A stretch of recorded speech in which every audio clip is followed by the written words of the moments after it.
Hello दोस्तों, मैं सचिन कुमार आप सभी प्यारे बच्चों का हार्दिक स्वागत करता हूं आपके अपने यूट्यूब चैनल इंग्लिश एक्सपर्ट पर। प्यारे बच्चों, आज की इस वीडियो में इंग्लिश पढ़ने और इंग्लिश बोलने का एक बहुत ही शानदार तरीका आपके लिए लेकर आया हूं। तो आपको वीडियो को पूरा शुरू से लेकर लास्ट तक देखना है।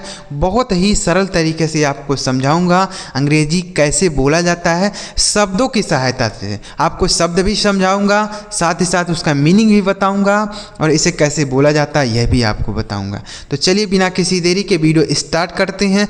अगर आपको यह वीडियो पसंद आता है तो लाइक करिएगा और इस चैनल पर पहली बार आए सब्सक्राइब नहीं किए हैं तो सब्सक्राइब करके बेल आइकन को भी दबा लीजिएगा। चलिए देखते हैं, यहाँ पर लिखा गया बच्चों इंग्लिश पढ़ने और बोलने का बहुत ही शानदार तरीका। देखिएगा बच्चों, यहाँ पर अंग्रेजी में कुछ शब्द लिखे गए हैं। इन शब्दों को आपको मीनिंग बताऊंगा, इनका प्रोनाउंसिएशन भी बताऊंगा और सेंटेंस बना के भी आपको बताऊंगा। तो ध्यान से आपको वीडियो को देखना है, सारे शब्द इसी वीडियो में ही आपको याद हो जाएंगे। पहला शब्द लिखा है बच्चों YOUR, तो इसे हम क्या पढ़ते हैं योर। YOUR इसे पढ़ा जाता है योर। योर का मतलब होता है मेरे भाई तुम्हारा। योर मतलब तुम्हारा होता है। जैसे बोलते हैं ना कि यह तुम्हारा मोबाइल है, यह तुम्हारा किताब है, यह तुम्हारी बाइक है, यह तुम्हारा घर है। तो इस तरीके के सेंटेंस आप योर की सहायता से बनाते हैं। जैसे दिस इज़ योर कार, यह तुम्हारी कार है। दिस इज़ योर कार, यह तुम्हारी कार है। दिस इज़ योर फ़ोन, यह तुम्हारा फ़ोन है। दिस इज़ योर हाउस, यह तुम्हारा घर है। दिस इज़ योर स्कूल, यह तुम्हारा स्कूल है। ऐसे आप हज़ारों सेंटेंस बना सकते हैं। तो बच्चों, ज़रूरी नहीं है कि आप एक शब्द याद करेंगे तो उससे एक ही सेंटेंस बनेगा, उससे आप हज़ारों सेंटेंस बना सकते हैं। जैसा चाहें वैसा आप बना सकते हैं बस, लेकिन आपको शब्दों को पहले सीखना होगा। जब आप शब्द सीख लेंगे तब आप उसकी सहायता से बना पाएंगे। ठीक है, तो यहाँ पे यह हो गया योर। अगला शब्द है WERE, इसे हम पढ़ते हैं वर। WERE वर पढ़ते हैं। वर का मतलब होता है थे। वर मतलब थे। जैसे वे सब बच्चे थे, वे सब छात्र थे, वे सब हमारे दोस्त थे। तो इस तरीके का सेंटेंस आप वर की सहायता से बनाएंगे। बस एक बात का ध्यान रखेंगे, यह बहुवचन के लिए आता है। किसके लिए आता है सर? बहुवचन के लिए आता है। ठीक है, जैसे दे वर चिल्ड्रेन, यानी वे सब बच्चे थे। दे वर चिल्ड्रेन, वे सब बच्चे थे। ठीक है, तो वर मतलब क्या हो गया मेरे भाई? थे। ठीक है, दे वर माई फ्रेंड, वे सब मेरे मित्र थे। दे वर माई फ्रेंड, वे सब मेरे मित्र थे। ठीक है, और एक वचन होता है तब क्या बोलते हैं? तब हम वाज का प्रयोग करते हैं। किसका? वाज मतलब होता है था। इन दोनों का प्रयोग एक ही टेंस में होता है, यानी पास्ट में होता है, लेकिन हम वाज का प्रयोग बहुवचन के साथ करते हैं और वर का प्रयोग बहुवचन के साथ और वाज का प्रयोग एक वचन सब्जेक्ट के साथ होता है। ठीक, अगला शब्द है VERY, इसे पढ़ते हैं very.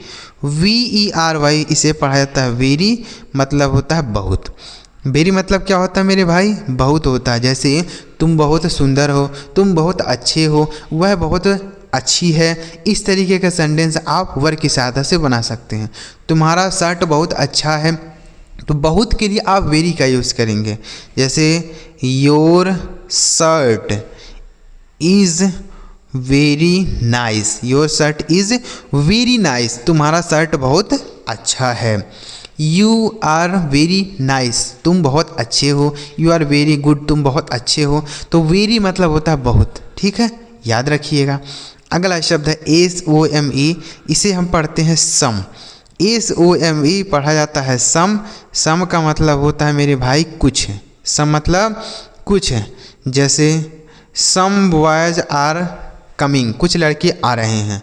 Some boys are coming, कुछ लड़के आ रहे हैं। तो सम मतलब हो गया कुछ है। ठीक है, सम गर्ल्स आर डांसिंग, कुछ लड़कियां नाच रही हैं। सम स्टूडेंट आर रीडिंग, कुछ बच्चे कुछ छात्र पढ़ रहे हैं। तो सम मतलब कुछ होता है। ठीक है, अगला शब्द है MORE, इसे हम पढ़ते हैं मोर। MORE मोर। मोर मतलब होता है ज़्यादा। मोर मतलब क्या हो गया मेरे भाई, ज़्यादा हो गया। जैसे इट इज़ टू मोर, यह बहुत ज़्यादा है। इट इज़ टू मोर, यह बहुत ज़्यादा है। मोर वाटर, ज़्यादा पानी। मोर मिल्क, ज़्यादा दूध है। तो मोर मतलब ज़्यादा। अगला शब्द है WITH, इसे हम पढ़ते हैं विथ। इसे क्या पढ़ा जाता है? विथ। विथ का मतलब होता है बच्चों से, या होता है साथ। से मतलब से होता है या साथ भी होता है, ठीक है। विथ। जैसे I am with my family, मैं अपने परिवार के साथ हूँ। I am with my family, मैं अपने परिवार के साथ हूँ। तो विथ मतलब साथ होता है, ठीक है। अगला शब्द है ONLY, इसे हम पढ़ते हैं ओनली। क्या पढ़ते हैं? ओनली। ओनली मतलब क्या होता है? केवल। ओनली मतलब केवल होता है। जैसे ओनली मतलब केवल नहीं, केवल, ठीक है।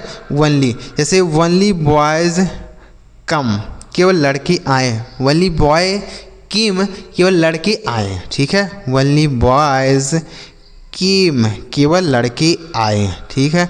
तो ओनली मतलब हो गया केवल। ओनली बुक्स, केवल किताबें। ओनली मोबाइल, केवल मोबाइल। ओनली पेन, केवल कलमें, ठीक है। तो ओनली मतलब केवल की बात होती है। आगे लिखा OVER, इसे पढ़ते हैं ओवर। OVER, इसे पढ़ा जाता है ओवर। ओवर का मतलब होता है मेरे भाई ऊपर। ओवर मतलब ऊपर। जैसे the fan is over my head, पंखा मेरे सर के ऊपर है। The fan is over my head, पंखा मेरे सर के ऊपर है। तो सर के ऊपर है तो ऐसा थोड़ी होगा कि आपके सर से जो है टकराया हुआ है, टच है, टच नहीं ना है। तो ऐसी स्थिति में हम ओवर का यूज कर सकते हैं। मतलब कोई चीज़ आपके सर के ऊपर है लेकिन आपके टच में नहीं है, संपर्क में नहीं है, तो हम ओवर बोल सकते हैं। अगला शब्द है UPON, तो इसे हम क्या पढ़ते हैं? अपान। UPON, इसे पढ़ा जाता है अपान। अपान का मतलब होता है पर या ऊपर। पर या ऊपर दोनों होता है। जैसे देखिए आन का मतलब होता है पर, लेकिन उस पर लगा है अप आन, तो इसमें क्या हो गया? अपान। अपान मतलब पर या ऊपर। जैसे बिल्ली मेज पर कूद गई, तो कूद गई मतलब बिल्ली गति कर रही है, तो वहाँ अपान का यूज़ करेंगे। जैसे the cat jumped upon the table, बिल्ली मेज पर कूद गई। The cat jumped upon the table, बिल्ली मेज पर कूद गई। समझ में आया बच्चों? आपको समझ में आ रहा है कि नहीं आ रहा है? अगर आपको कोई भी कन्फ्यूजन रहे, कोई भी चीज़ ना समझ में आए ना, तो आप हमें कमेंट करके बताइएगा। क्योंकि आप यहाँ अंग्रेज़ी सीखने के लिए आए हैं, और आप यहाँ आए हैं और आप अंग्रेज़ी ना सीख पाएँ तो आप कहाँ यहाँ आने का फ़ायदा क्या हुआ? इसीलिए आप हमें कमेंट कर दीजिएगा। कुछ भी ना समझ में आए तो आप कमेंट करिएगा, ठीक है।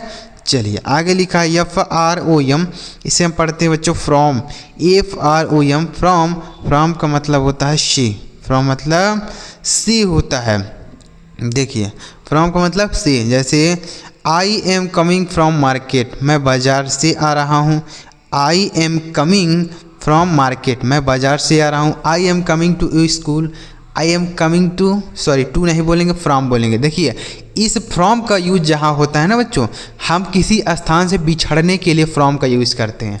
मैं स्कूल से आ रहा हूँ, तो मतलब स्कूल से आप बिछड़ रहे हैं ना, तो वहाँ फ्रॉम बोलेंगे।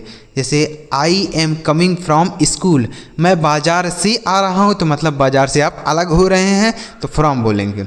आई एम कमिंग फ्रॉम मार्केट, मैं बाज़ार से आ रहा हूँ, ठीक है। तो फ्रॉम का यूज वहाँ होता है जहाँ पे अलगाव की स्थिति होती है, मतलब अलग होने की स्थिति होती है। आगे लिखा है EVER, इसे पढ़ते हैं एवर। EVER, इसे पढ़ा जाता है एवर। एवर का मतलब होता है कभी। एवर मतलब कभी। देखिए नेवर मतलब होता है कभी नहीं, और एवर मतलब होता है कभी। जैसे have you ever seen the Taj Mahal, क्या तुमने कभी ताजमहल देखा है? Have you ever seen the Taj Mahal, क्या तुमने कभी ताजमहल देखा है? ठीक है, ऐसे बोल सकते हैं। तो एवर मतलब कभी, और इसी का उल्टा होता है नेवर। NEVER, नेवर मतलब होता है कभी नहीं। क्या होता है मेरे भाई? कभी नहीं, ठीक है। जैसे I will never go there, मैं वहाँ कभी नहीं जाऊँगा। I will never go there, मैं वहाँ कभी नहीं जाऊँगा। तो नेवर मतलब कभी नहीं और एवर मतलब कभी। आगे लिखा है EACH, इसे पढ़ते हैं ईच, EACH ईच। ईच मतलब होता है प्रत्येक, ईच मतलब प्रत्येक होता है। जैसे बोल सकते हैं ईच बॉय कम, यानी प्रत्येक लड़का आओ। ईच बॉय कम, प्रत्येक लड़का आओ। ठीक है, तो ईच मतलब होता है प्रत्येक, ईच गर्ल यानी प्रत्येक लड़कियां, ईच स्टूडेंट प्रत्येक छात्र। ठीक है, तो ईच मतलब प्रत्येक। आगे लिखा है DOWN, इसे पढ़ते हैं डाउन, DOWN डाउन मतलब होता है नीचे। डाउन मतलब नीचे, डाउन का मतलब क्या हो गया नीचे। जैसे गो डाउन नीचे जाओ, गो डाउन नीचे जाओ, तो डाउन मतलब नीचे। ठीक है, आगे क्या लिखा है SUCH, इसे पढ़ते हैं सच, SUCH सच मतलब होता है ऐसा, सच मतलब ऐसा। जैसे आई सा सच अ थिंग, मैंने एक ऐसा चीज़ देखा। आई सा सच ए थिंग, मैंने एक ऐसा चीज़ देखा। ठीक है, आगे लिखा है LESS, इसे पढ़ते हैं लेस, LESS इसे पढ़ा जाता है लेस। लेस का मतलब होता है कम, लेस मतलब कम होता है। ठीक है, जैसे लेस वाटर कम पानी, लेस वाटर कम पानी, लेस मिल्क कम दूध, लेस। तो ठीक है, तो लेस का मतलब होता है कम, कोई भी चीज़ कम है तो आप लेस का यूज कर सकते हैं। तो उम्मीद कर रहा हूँ बच्चों जितने भी शब्द आपको समझाया, एक बार इन्हें रिवाइज आपको करा देता हूँ। YOUR योर मतलब होता है तुम्हारा, WERE से वर पढ़ते वर मतलब थे, VERY वेरी मतलब बहुत, SOM सम मतलब कुछ, MORE मोर मतलब अधिक या ज़्यादा, WITH विथ मतलब से या साथ, ONLY ओनली मतलब होता है केवल, OVER इसे पढ़ते हैं ओवर मतलब ऊपर, UPON अपान मतलब पर या ऊपर, FROM फ्रॉम मतलब से, EVER एवर मतलब कभी और नेवर मतलब कभी नहीं, EACH ईच मतलब प्रत्येक, DOWN डाउन मतलब नीचे, SUCH सच मतलब ऐसा, LESS लेस मतलब कम। तो उम्मीद कर रहा हूँ बच्चों जितने भी शब्द आपको इस वीडियो में बताया आसानी से आपको याद हो गए होंगे। बच्चों छोटे छोटे वीडियो इसलिए आप बनाता हूँ ताकि आपको ज़्यादा समय भी ना लगे और आप अंग्रेजी आसानी से ऐसे छोटी छोटी वीडियोज़ के साथ सीख पाएंगे। ज़्यादा समय लगेगा नहीं, 10-15 मिनट आपका समय लूँगा, उसमें आपको शब्द सिखाऊंगा और आपको सेंटेंस भी बनाना बताऊंगा, मीनिंग भी बताऊंगा, सब चीज़ें सिखाऊंगा। तो ऐसे धीरे धीरे आपको डेली जब वीडियो मिलेगी और डेली आप उस वीडियो को देखेंगे तो आप बहुत ही अंग्रेजी के शब्द सीख जाएंगे। वीडियो अच्छा लगा हो तो लाइक ज़रूर करिएगा और ऐसी और वीडियोज चाहते हैं तो इस चैनल को आप सब्सक्राइब करके बेल का आइकन ज़रूर दबाइएगा और कमेंट में बताइएगा कि आपको यह क्लास कैसा लगा। चलिए मिलते हैं प्यारे बच्चों अगली वीडियो में किसी नए टॉपिक के साथ। वीडियो देखने के लिए आपका बहुत बहुत धन्यवाद।